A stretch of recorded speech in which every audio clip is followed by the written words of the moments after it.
Oke, caranya kita gampang banget. Gua zoom in dulu ya di sini ya. Nah, kita bikin folder dulu di sini, misalkan Docker Compose Files gitu ya. Kita bikin folder lagi Portainer.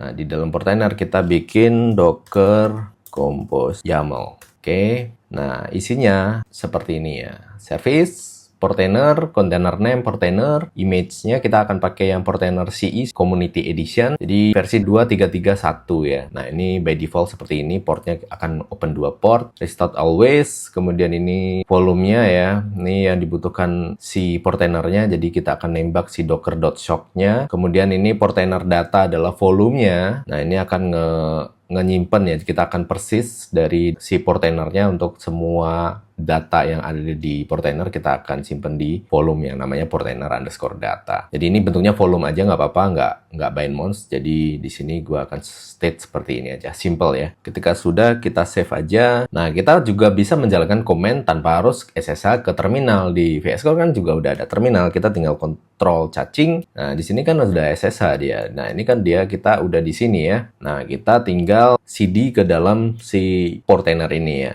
Kita coba pwd ya. Nah, dia masih di home, kita tinggal CD ke Docker, Compose Files, kemudian Portainer. Nah, di dalam sini ya, kita coba ls, Docker Compose-nya ada. Nah, kita tinggal jalankan perintahnya Docker Compose upmindi. Kita enter.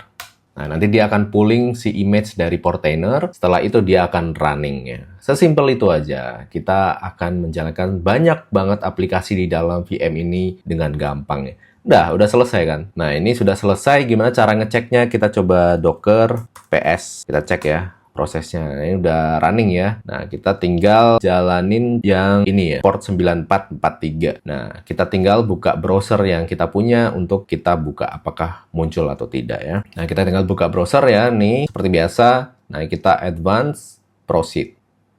Nah, kita masuk ke halaman Portainernya. Nah, ini baru pertama kali kita akan disuguhkan untuk kita mendaftarkan si adminnya ya. Nah, ini kita biarkan saja admin, passwordnya kita masukkan aja. Oke, nah ini kita uncheck aja, kita nggak perlu share data ya. Nah, ini password harus 12 karakter panjangnya. Oke, ketika sudah kita create user ya.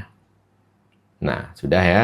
Oke, ini adalah halaman awalnya ya. Ini get started atau add environment ya. Kita get started aja. Nah, dia langsung lari ke sini ya. Dia otomatis akan ngedetect si dockernya kita ya. Di sini ada local ya. Ini biar kelihatan, gue akan coba ganti ya. My account, kemudian ke light team.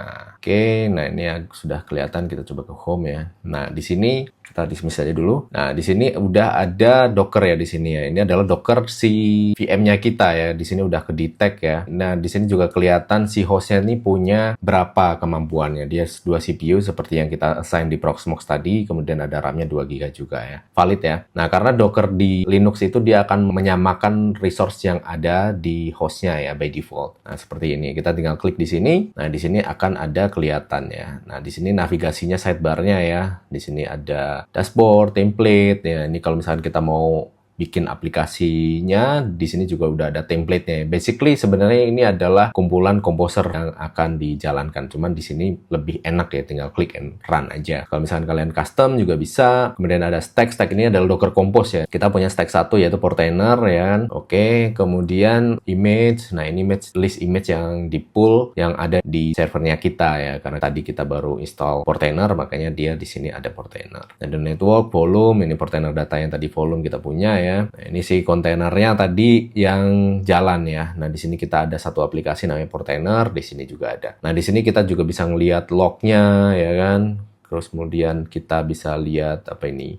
Inspect-nya ya dari si kontainernya. Kemudian kita bisa lihat ini ya monitoringnya ya, statistiknya dia penggunaan memori berapa, CPU berapa, networknya berapa. Kita bisa monitor di sini. Enak banget ya. Coba kalau misalnya kita masih pakai command line itu, kita harus semuanya pakai command dan itu sangat-sangat tidak convenient pastinya. Gue juga sering pakai Portainer untuk monitor beberapa aplikasi yang running di Docker server gue juga ya. Jadi ini udah gue sangat rekomendasikan. Oke, kemudian di sini juga kalau misalkan kita mau exec console, di sini juga bisa. Nah, kita coba contoh ya. Kita coba contoh installin Nginx gitu. Bisa nggak gitu ya. Kita coba ya. Kita search ya.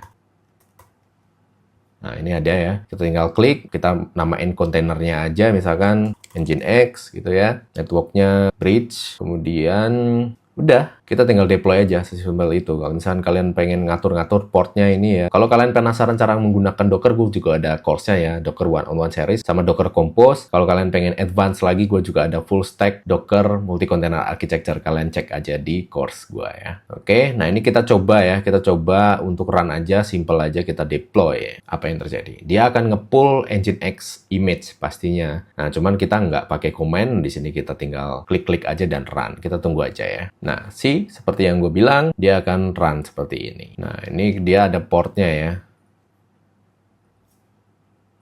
Nah, ini karena dia mendeteknya lokal ya. Coba ganti IP-nya.